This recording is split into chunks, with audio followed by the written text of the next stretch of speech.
ஆரம்பிக்கலாங்க ஐயா.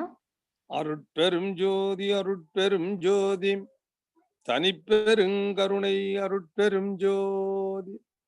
ஆழ்மினேய சான்றோர் பெருமக்களை வள்ளலார்தாசன் வணங்கி மகிழ்கின்றேன். இப்பொழுது மகாதேவ மாலையிலே 24வது பாடலை பற்றி சிந்திப்போம். பாடலை பார்ப்போம். முதல்ல பாடலை பார்ப்போம்.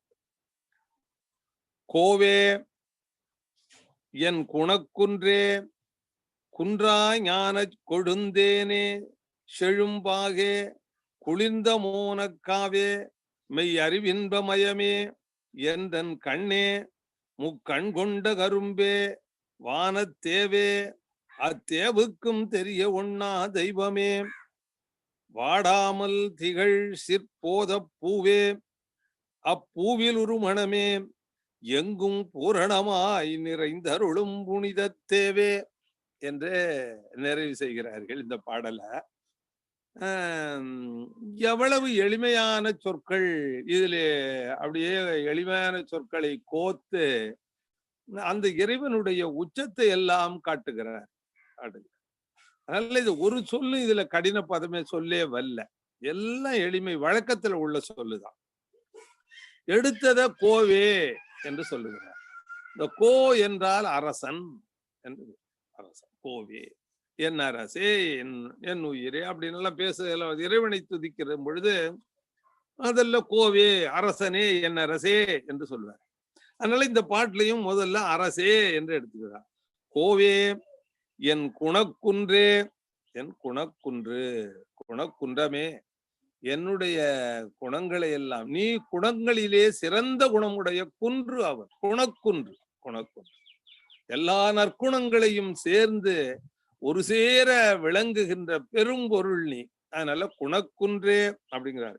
கோவே என் குணக்குன்றே குன்றா மோன கொழுந்தேனே, குன்றா ஞான கொழுந்தேனே, குறையாத ஞான செழுந்தேனே. அந்த கொழுந்தேனா செழுந்தேன், அந்த கொஞ்சமும் குறையாது தித்திக்கின்ற நிலையிலே உள்ளது தேன். இந்த தேனுக்கு என்ன ஒரு தன்மைன்னா, தானும் கெடாது தன்னை சார்ந்தவர்களையும் கெடவிடாது. அதனால இறைவன் தானும் கெடமாட்டான், தன்னை சார்ந்தவர்களையும் கெடவிட மாட்டான்.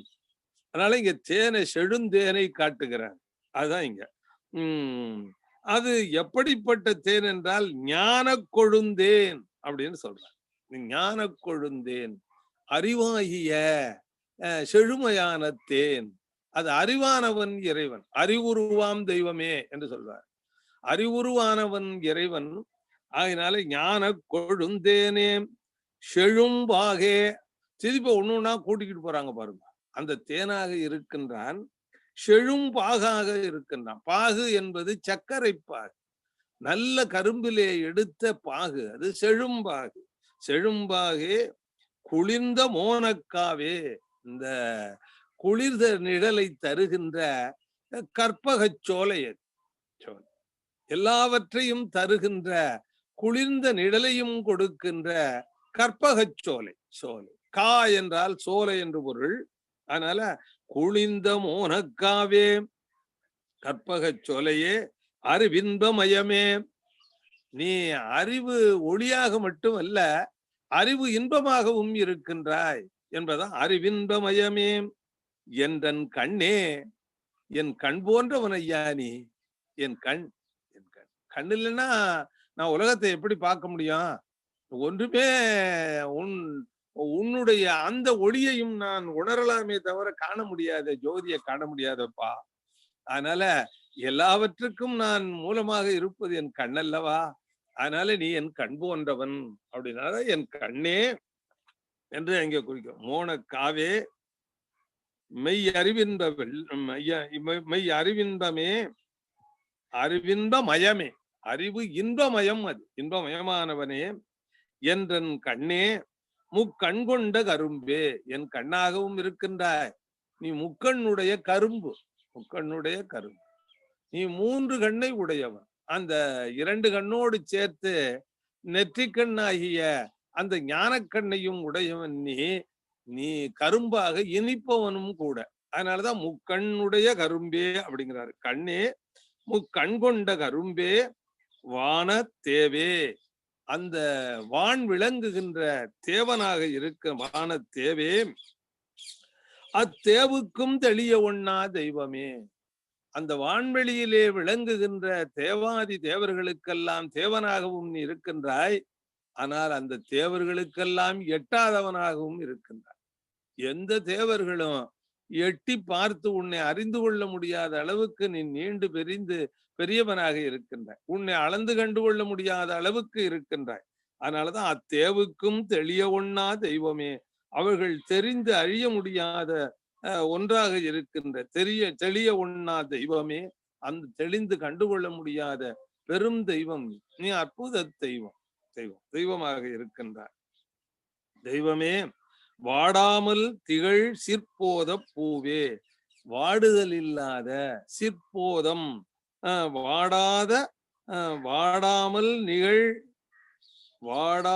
திகழ் சிற்போத பூவே. வாடாது திகழ் என்பது நிகழுகின்ற என்று சொல்லும். நீ வாடாது இருக்கின்ற சிற்போத பூ. சிற்போத பூ என்பது அந்த சிற்போதம் என்பது சித்து என்பது அறிவு என்று எடுத்துக்கொள்ளலாம்.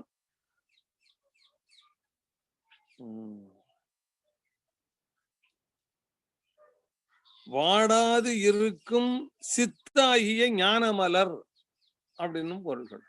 இந்த சித்தாகிய ஞானமலர், சித்து என்பது அறிவு ஞானமலர். அது அறிவு பூ. அறிவுப்பூ அல்ல, அறிவுப்பூ. அறிவுப்பும் தான். அந்த எல்லாவற்றையும் அறிவு வைக்கிறதும் அந்த அறிவு தானே. அதனால அந்த அறிவு பூவாக ஞான பூவாக திகழ்கின்றாய். அதனாலதான் அறிவு பூண்டு போடாம ஞான பூண்டு போடுவோமே. அதனால வாடாமல் இருக்கின்ற ஞான பூவே, திகழ் சிற்போத பூவே, அப்பூவில் ஒரு மனமே. அந்த பூ மணமலர் இல்லாமல் இல்லை, அது மனத்தையும் கொடுக்கிறது. அது காட்சி பொருளாகவும் ஞான பொருளாக இருந்து விளங்கும் ஞானப்பூ. அது நல்ல மனத்தை கொடுக்கின்றது, மணப்பூவாகவும் இருக்கிறது. அந்த பூவில் ஒரு பூவினை சேர்ந்த மனமே எங்கும் பூரணமாய் நிறைந்தருளும் பொருளே. வெறும் பூ எந்த பூவா இருந்தாலும் அந்த பூவுக்கு வாசனை இல்லைன்னா அதுக்கு மதிப்பு இல்லை. அதனாலதான் இந்த சிற்போத பூவுக்கும் சும்மா விட்டா சரியா வராதுன்னு ஐயா அதுக்கு துணை சேர்க்கிறாங்க. அப்பூவில் ஒரு மனமே எங்கும் பூரணமாய் நிறைந்தருளும் புனித தேவே. நீ எங்கும் பூரணமாக நீக்கமர நிறைந்த புனித தேவ.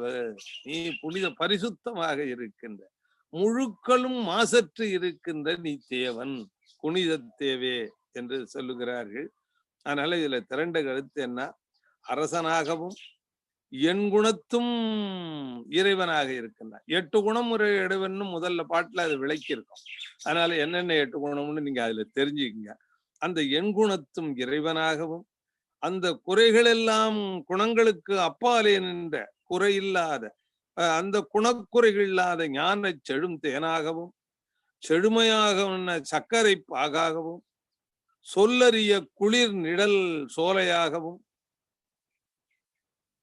இறைஞான இன்பமயமாகவும், இறைஞானமே இன்பமாக அமைந்த ஞான இன்பமயமாகவும், என் கண் போன்ற இறைவனே, முக்கண் கொண்ட கரும்பே, கரும்பாக இருக்கின்ற இறைவனே, வான்விளங்கும் தேவனே, அந்த தேவர்களுக்கும் அறிய முடியாத தெய்வமே, என்றும் வாடாமல் நித்தியமாக இருக்கும் ஞான மலரே, அந்த மலரின் மனமே, நீக்கமர நிறைந்து பூரணமாக அருள் பரப்பி புனிதமாக பரிசுத்தமாக விளங்கும் தேவனே என்பது திரண்ட கருத்து.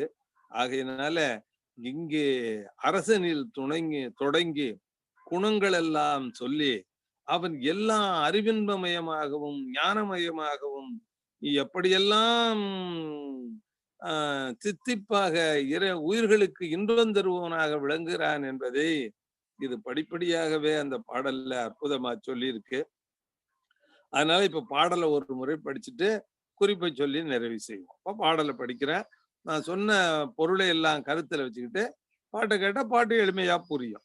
கோவே என் குணக்குன்றே, குன்றாய் ஞான கொழுந்தேனே, செழும்பாகே குளிர்ந்த மோனக் காவே மெய் அறிவின்ப மயமே என்றன் கண்ணே முக்கண்கொண்ட கரும்பே வானத் தேவே அத்தேவுக்கும் தெளிய ஒண்ணா தெய்வமே வாடாமல் திகழ் சிற்போத பூவே அப்பூவிலுறும் மனமே எங்கும் பூரணமாய் நிறைந்தருளும் புனிதத்தேவே என்று நிறைவு செய்கிறார்கள்.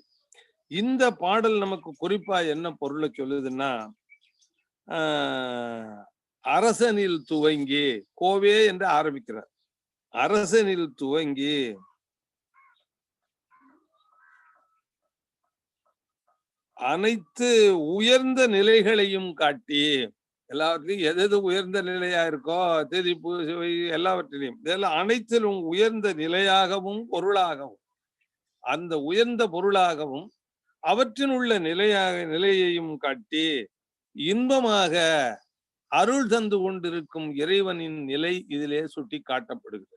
அதான் இந்த பாட்டினுடைய திறந்தது அந்த எல்லா சிறந்த பொருள்களிலேயும் அதனுடைய விளைவுகளிலே நிலைகளிலேயும் அதனுடைய பொருள் இன்ப நிலையிலேயும் இருந்து இறைவன் விளங்குகிறான் என்பதை இந்த பாட்டு குறிப்பாக நமக்கு உணர்த்துகிறது என்பதை அறிய வேண்டி நிறைவு செய்கிறேன். நன்றி, வணக்கம்.